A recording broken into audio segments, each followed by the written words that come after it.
Okay, all right, excellent. So let's go live.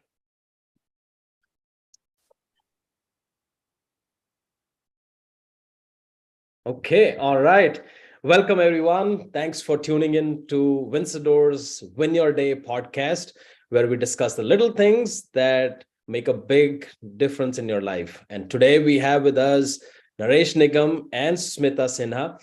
Both of them, they are entrepreneurs with a background in tech and management. So Naresh and Smita, so thank you for both of you being here. You want to say a quick hello to everyone before we get rolling? Hello, Keddy, and hello, everyone. It's so great to share the podcast stage, virtual stage with you, Keddy. It's going to be an awesome discussion today. Looking forward for it. It's a privilege for us, and hello everybody. I know we are going to have fun together. Yes, we have a wonderful topic to discuss today. And for all of you tuning in today, we will be talking about decision making. And we titled it as Demystifying Decisions because there's so much of mystery behind decision making.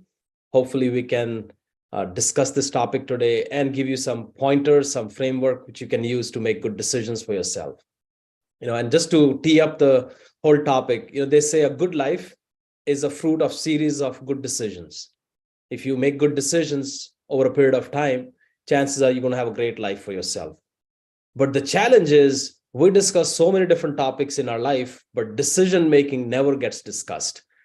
And we never talk about this decision making process. We don't talk about what are the rituals behind it. Is there a process? Is there a procedure?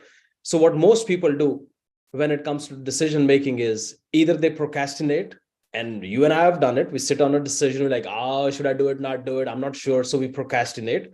Or we lean on someone who's nearest to us. Doesn't matter how qualified that person is, but if someone is close to you, like, let me just run this thing by them, and they might just give you whatever advice. Or third thing that people do is they rush into unexamined solutions. So they just pick something and they go with it. And here's the worst thing ever. We never look back in our life and say, oh, were there certain decisions that impacted the quality of my life? But today, while we talk to Naresh and Smita, we'll pick their thoughts.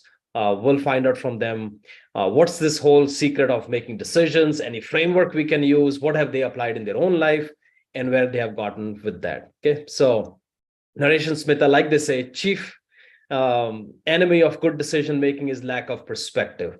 And today, when we talk and discuss, our goal is to pick some perspective and give a framework to all the individuals who are tuning in, right? So the first thing I want to discuss with you is it even important? Is decision making really that important? Does it help you in life? If you can shed some light on that. Sure, Katie. It definitely help in the life. As you said, like a series of good decision making or like decides the quality of our life. Okay, good or bad. If we make good decisions, probably we will live a life of a choice. And if we don't make a good decision, we just throw our life thinking of something will happen, but nothing happen if we have a plan, if we don't have a plan. So I will just say a few things about it. Like good decision actually gives the clarity of thinking. And more clear we are about something, it's easier to plan and execute it. Okay, so if I will take my life, decision making, nobody taught us. And also, it's not a talent, it's a skill. Okay, but everybody growing up, if I have grown in very middle class family, and we have only one thing: get a good education, get good degree, get good job, and you will live good. So I got it. I got a good job. I got a good income. But is it the only thing we need to live a good quality life? Okay, so nobody tell like, hey, good decision making helps you in living a quality of life. There are so many other things if you will take care of your health and all. So nobody discuss the other component of the life except the finances. And I understand finance is one important component, but it's not everything. So definitely, early on, I have made a lot of mistake doing one thing, thinking of 100 things, unclarity of thinking. And I don't even do one thing very well. But today, over the period of time, I have learned through different ways how to have a good decision. Okay, and I think upon what I want in the life, and I try to make a decision which is alignment with what I want in the life, and it makes my life so easy. Yeah. That's very true. It's very true. That's very true. And like Smita, you were talking about, decision making is not a talent. If it was a talent, a lot of us, we would have just struggled in our lives. But it's a skill. But it's as one of those skills that we don't harness, we don't practice, we don't talk about, and we go through life just based on somebody else's experiences. And growing up, a lot of decisions they get made for us. As you're growing up, parents, they decide what you're going to wear, what are you going to eat, and we start relying on an external source to make decisions for us. And I think it's okay as a kid, right? You can't, I have a 16-month-old at home. He can't decide what he's going to eat. He's going to eat what we're going to feed him. But if he grows up with that mindset, like, oh, someone is always going to decide something for me, then he's going to miss out on a lot of good things that he could have done with his life. And I think a lot of us are victim of that. We go through life just sleepwalking, and we wake up once in a while and we're like, oh, I am not at the right place. And then we lean on someone else like, hey, what do you think I should do? And then we make another decision. Okay. So that's very apt. Your life or your quality of life is just series of your decisions that you have made, right? Now, if decisions, they make such a big impact on people, right? Good decisions, they can put you on a trajectory for growth, advancement, happiness, joy, whatever you want to call it. Why do some people struggle? Why can't they just make good decisions for themselves? What's the whole mystery behind that? Yeah, no, that's a good question, KD. And I was reading a stats. They say, the biggest challenge that we as a generation, now as XYZ and now whatever generation we are in now, face is, we don't know how to make a decision. It's becoming like, taming the lion, right? We all heard about it, how they tame the lion, a mighty, ferocious lion, get tamed not by guns, not by anything, but a three-legged stool. A three-legged stool is all needed to tame a mighty lion, because the lion cannot focus on one leg and the ringmaster is just rotating the stool. So lion is always confused. And I think somewhere in the world today, we all are overloaded with the information. How we make a decision. To make a decision, we all need some data, right? We need some information so that we can make a better decision, right? Now, one thing I want to take away from your mind is there's nothing called a good decision. Sometimes we are too much emphasized on making the good decision, but what do you take a good decision and you quit on it? Like maybe I find my struggle. I take a decision and I was very quick to quit on it. And that's where I learned it's not only about making something good decision, but also about managing the decision. Once I take the decision, do I manage that decision, right? Otherwise, even a good decision is as good as a bad decision. So always remember that, once you make a decision, you manage it.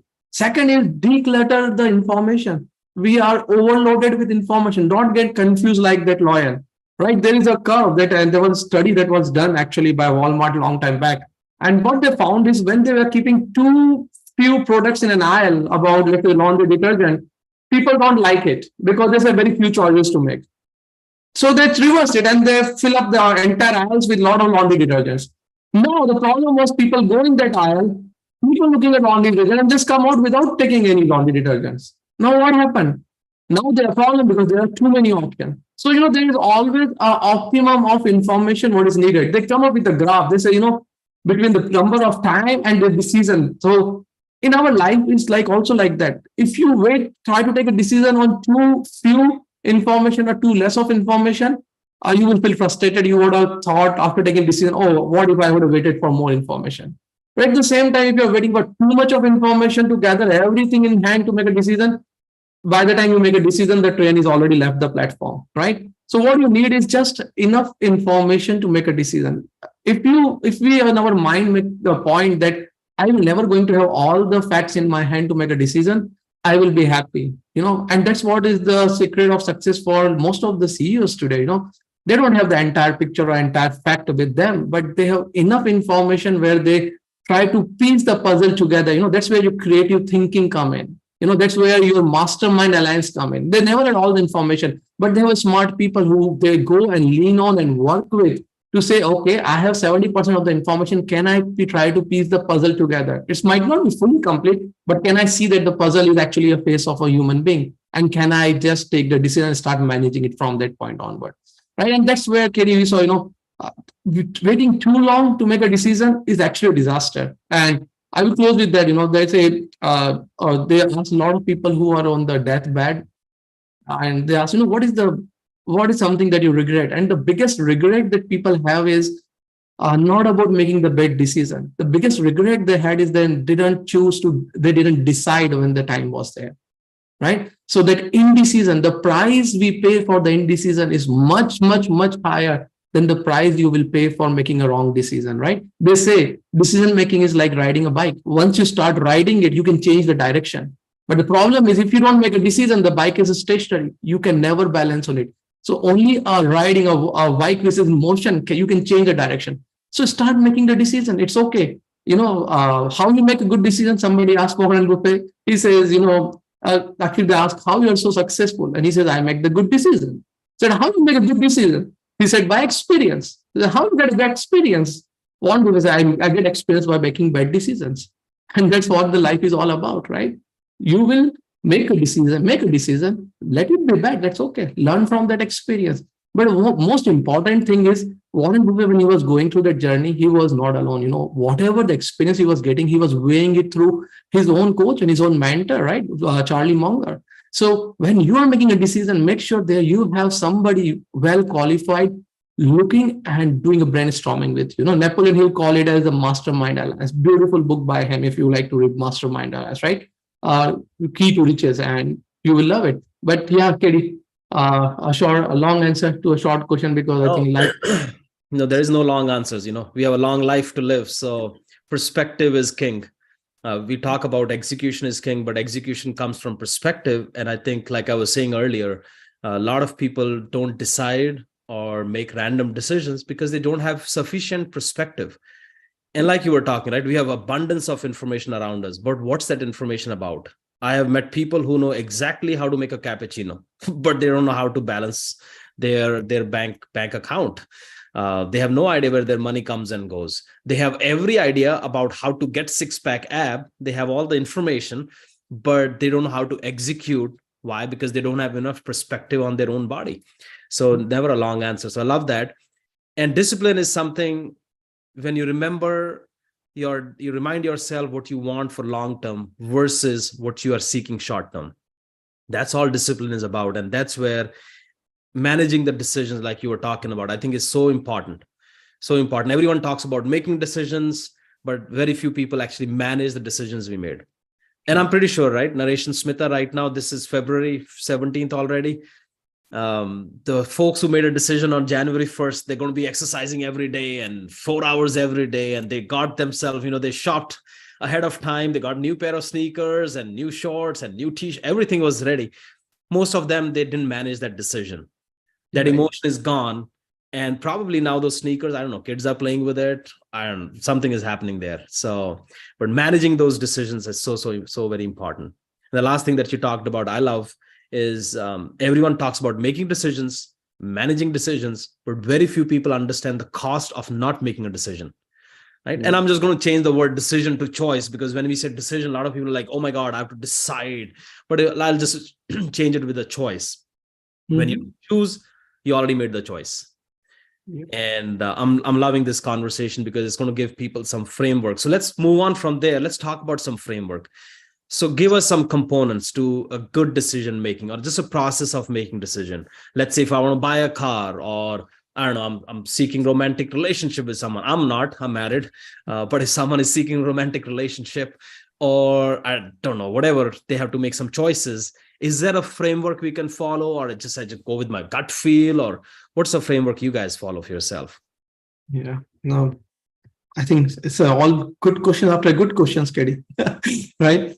That's why, there's a you don't need to make all the mistakes to learn, to get experience, right? If you're a wise person, you will start learning from others' experience, right? Yes. And that's a good, because a lot of time we don't have a framework of making a decision, so we go with the flow. We become a cork in that, that cork on the bottle in the sea. which is just going with the waves, just go with the flow, right? And you don't want to live life like that because it's too much of uncertainty. You will never know where you will end up, and most of the time you will not like it where you end up. So if I don't want to be the place where I don't want to be, first of all, I have to define where I want to be in my life, right? What is my life's philosophy and what is exactly I want to accomplish in my life, right? Having a goal. That's why they say, if you have a very well defined goal, and if you have it written, and if you have in front of your eyes where you sit, like for me, it's right on my left side, it becomes a guiding principle. Because every decision from that point onward, always go back and I start checking. If I have to make a decision, I want to see where it's fitting into my life. Is it in a short term and in the long term, right? And it's very important for me because there may be a decision that are good. I see is good in the short term, but in the long term, they might have a consequence or might not lead me to the direction I want to go. So I have to be very cautious and cognizant about what kind of decision I'm making. That's the very first thing, right? So whenever I come across a folk, right, I have to see which road takes me to the direction I want to long term want to be in my life, right? I don't want to take a shortcut just because it is beautiful. But what if it lands me into we say land me to a place where I really don't like to be, right? So my decisions are always guided through what I want in my life. What is my end result I want to accomplish, right? Second thing is it aligning with my values? Because a lot of time we can end up in making decisions which are not core to our values, which are not core to us, and we will feel frustrated about it, right? That's why they say, life is you have to learn to become a decision maker in your life. If you are the other half of the world, which is called decision taker, the problem is somebody else is making decision for you, right? Like if you're with me, then let me know, like how many times we just switch on the TV, go to Netflix without even knowing what we want to watch. So what happened? The moment you turn it on, now Netflix become a decision maker, and they say, okay, the top 10 based on your previous looks, this is the you want to watch. And you end up in watching some movie, you come up and say, man, I wasted my 5 years. Why? Versus you could have gone then say, okay, I want to watch any movie, the founder. I love to watch his movie, right? How the McDonald's got founded. So if you go with the decision of what you want, it's become so easy, So for me, the framework is whatever decision I'm making, where it's fitting into the bigger picture for me, right?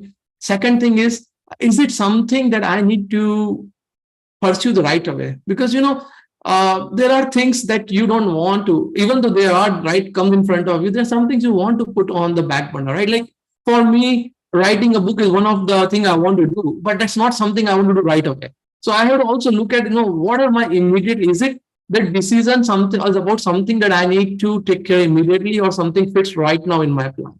If it is not, then I will write a page and I will put it down, right? I will write a page the next time and I feel inspired because it's not in something fitting into my immediate priority also, right? And the third thing is, about the resources, right? As you said, a lot of time we are just driven by, instant gratification, or, I want to buy a Range Rover. I love a black Range Rover with the red interiors. I don't know why I'll fall in. I love the red interiors, leather, right? But it's funny you say that. Just yesterday on my Facebook, it was all advertisement of a new Land Rover or something. And I was like, man, this stuff is good. And here we are talking about Land Rover. That's weird. Right? That's God's way, right? The universe operated in a weird way. Right. So I think somebody is getting Land Rover for sure. Yeah. No, I made my decisions. Okay. I'll talk about my decision making after this. That's exactly the point, Katie, that you said, it's not like the resources which are stopping you right away, but is it the right use of my resources at this point in time, right?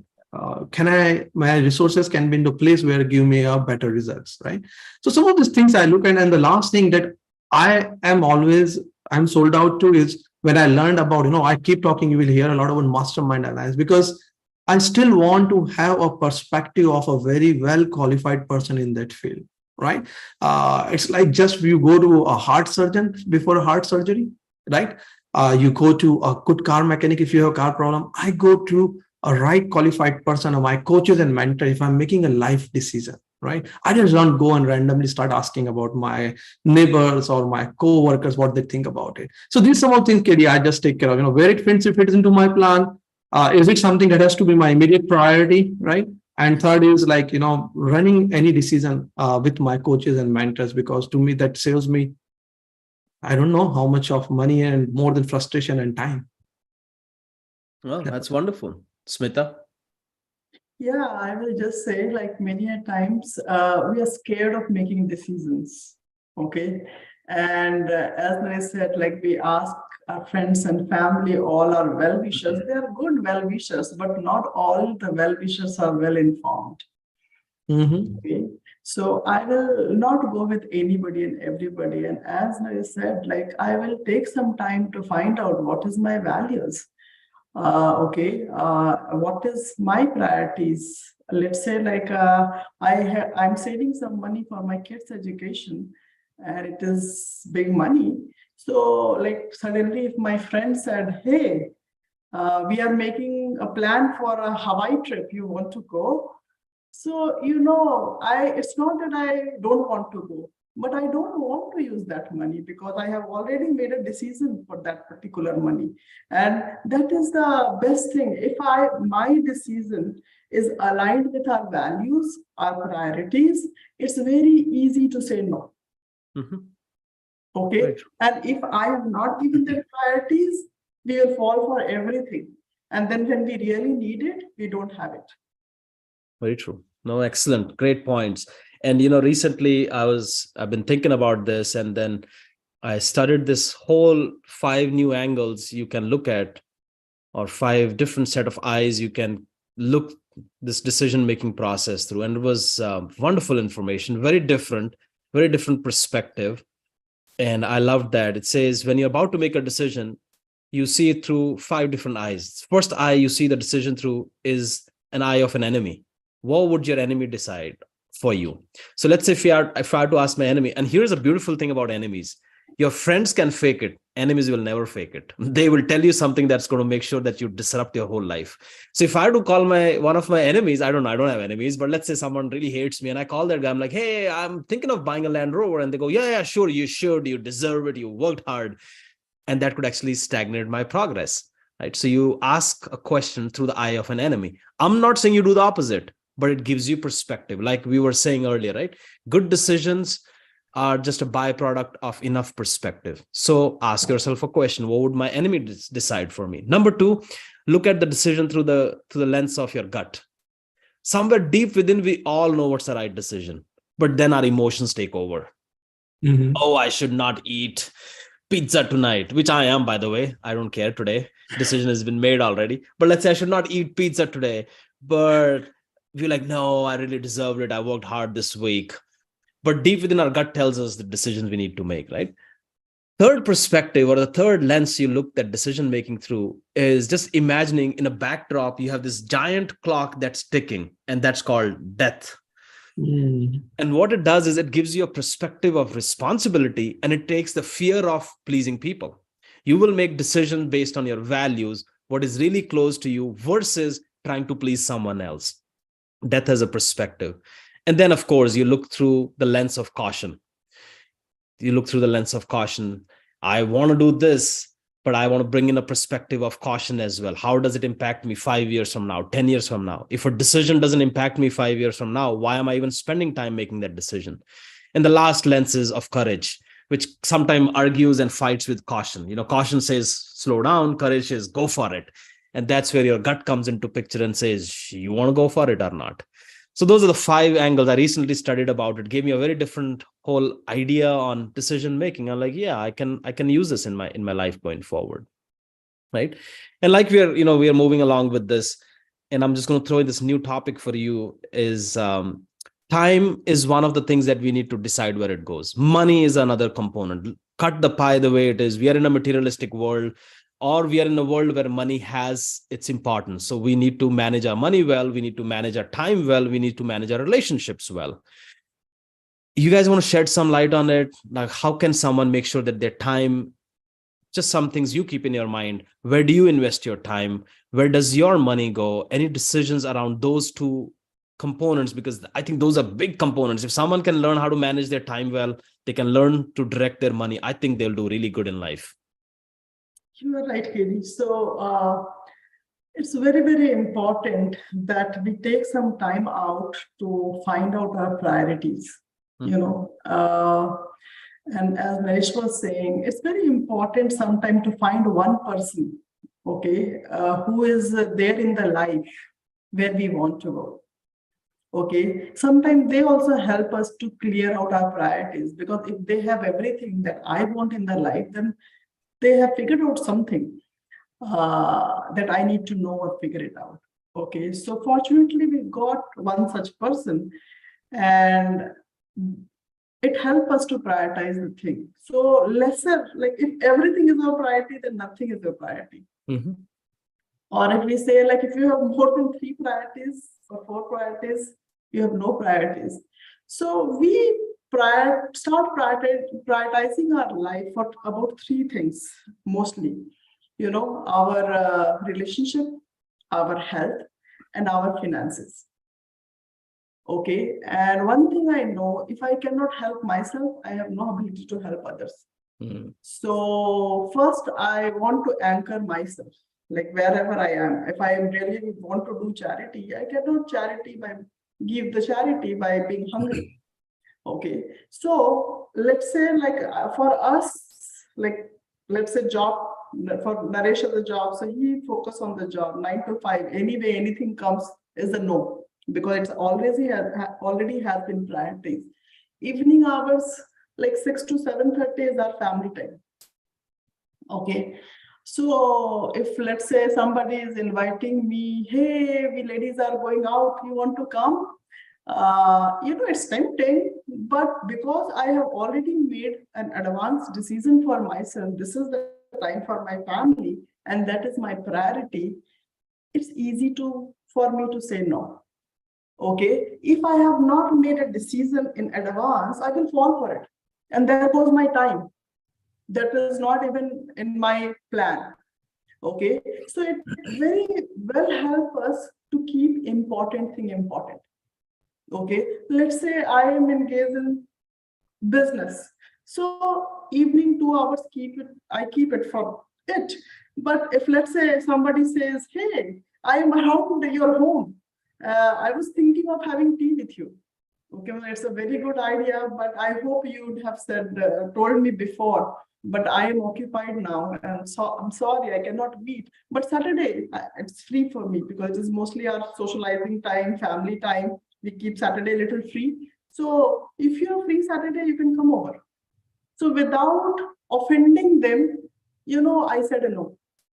And no is a complete statement. If my decision is made before, if my priority is clear, I can handle it. But if my priorities and decisions are not clear, every time we are into dilemma, every time we are in indecision, and every indecision costs us in a big way. Right. So that helps us. Absolutely. Naresh? Yeah, so I think, very simple sentence, if you don't plan for your life, then you will fall into somebody else's plan. And what they plan for you, not much. So if you have to plan for your own money. We learned from our coach long time back about doing a zero-based budget. It helps us to start understanding what we are earning, what we are spending, and where our priorities needs to go, right? Same thing with our time. No, if you are not controlling your calendar, then somebody else is controlling it. So we become a master of our calendar. We put our priorities in our calendar, and everything that revolves around it. Or if it's not, we became slave of our calendar. Yeah. Exactly. You fill the calendar, you put your priorities in the calendar, and then we let your calendar run our life. It keeps us so easy. Then these are something, which saves a lot of time and a lot of money, because now we know that our life is run by our decisions, not by somebody else. Right. Very true. No, very true. And, I've grown and eventually, learned things from people who have been ahead of me. And I've noticed most people, either they spend their time in the past, so they're into gossip. They are talking about what they've accomplished when they were in high school. They were the best basketball player. They are either talking their past, or they are dealing with stuff in the present. Like somewhere you were talking about, Naresh, not every decision has to be made. Some decisions are supposed to be left alone. It's like not every problem deserves a solution. Like, there's this whole famous story about Cobra effect. It comes from India. This is when Britain was ruling India. I'm not sure if you heard this story. It's a fun story. So India had a lot of cobras and they were on the streets. So the British government, they said, we will actually throw a challenge. So they found a solution for this cobra. They said, if anybody kills a cobra and brings it to us, we'll pay you, let's say $5 or whatever. So guess what happened? All of a sudden, cobras started getting killed and the numbers reduced. But then, right, people are smart. They said, oh, I can make money by killing a cobra. So I can actually have more cobras. So they started actually petting cobras and reproducing. Like they started giving them an environment to reproduce. And before you knew, the whole little problem became a huge problem. And then the Britain government was like, oh my God, we should have never dealt with this problem. This should have gone by itself. Now what do we do? So they said, we're not buying anymore. Like we're not paying you any money for the cobras. And then all those people who pet the cobras, they let them free. And the whole country was into chaos. This still gets discussed in corporate as a cobra effect. Wow. So most of people are doing that. They are either spending their time in the past or they're spending their time in the present. But very few people, they are smart enough to spend a little time towards creating a future of choice. And that's where, when you were talking about budgeting, that's the little money maybe you're pulling out of your budget and you're spending it in the future, saying, you know what, I want to create a better choice for myself 10 years down the line. So I will spend my money in the past, which is some people are paying off the debts. I will spend my money in the present, paying off the bills and making sure the inflation doesn't bite as much. And then also some smart people, they're like, let me spend some money in the future. That's called investments, investing into a business idea, investing into yourself. And those are the decisions, once made consciously and cautiously, they can actually lead to a better quality life, right? Mm-hmm. So I took a little detour on this topic because I feel if we can handle time and money well, there is so much more better we can do with our lives, right? Yes. So guys, as we are just winding this down, how about we talk about this? Like I was talking about, not every decision has to be made. Also, some decisions, like I cannot get up in the morning and say, okay, what am I going to do today? Or what shirt I'm going to wear? Like some of these decisions will just burn us. And a lot of people do that. And these are the people who you will catch saying, oh, I just live life in the moment. Life in the moment doesn't mean you have made no decisions at all what you're going to do. Because if you live life in the moment, I like the hippie lifestyle, but then every moment is a chaos for you and you will get burned out and you'll miss the bigger thing that you were created for. So do you guys have any inputs on some of this decision making in advance and all that? If you can shed some light on that. Sure, Kelly. Like we all know, our mind is a monkey mind. Okay. So if we don't allocate something to it, it will keep jumping from one place to another place and it gets I love that. What? I love that. Monkey mind. Yes. So it's I will say we need to learn to tame this monkey mind. If we allocate something to this monkey, it gets busy. And it doesn't worry about other stuff. Once they are done with that, then they start. So like, for example, I'm just telling you, tomorrow I have to catch up a flight early morning. So I have two things left, packing, and I have a little bit of work on my presentation. And I have not allocated like an hour before. And I was thinking, oh, two things I have to do. Oh my God, I have to do this also. And I have to talk to, we are doing this podcast. But just to cool down this monkey mind, what I said, I put in my calendar. After this podcast, I will work on my presentation. And once I'm done with my presentation, I will pack it. And you're hoping no one calls you for a tea after this podcast. No. So now my banking mind is calm. Okay. Otherwise, I was restless. I was jumping, inside. Like outside, I might be looking calm, but inside, I was restless. Oh my God, too much. So, so it's very, very important to allocate the time to your task. And then you can do whatever task I'm doing at this point in time, I'm at peace. Mm-hmm. So that helps me to control and tame my brain. And I will also say it's the advanced decision making little bit. True. And saves my energy. Yeah, like few things are, and I think the advanced decision making is a very powerful thing in life. It's like, once I got married to Smita and I decided to love her, it's not like every time I'm getting up and questioning it. The problem is When every day morning you get up and question yourself, should I get up today or not? Should I take shower today or not? Should I do the brush today or not? All this trivial decision making actually, as you said, wears you down, right? You might have heard about, Mark Zuckerberg wearing the jeans and a black t-shirt every day, right? Yes. Steve Jobs wearing the jeans and a turtleneck every day, right? Why? Because trivial decisions bog you down. So in life, they say, you have to succeed in life. You just need to make few good, important decisions. That's all. Not, you don't need to make every decision. Just like I say, in the war, they say you don't need to win every small battle. You need to focus on winning the war, right? So you don't need to make every small decision and every small decision good. Make some small decisions automate in your life, automate, like running your life by calendar, automate it, right?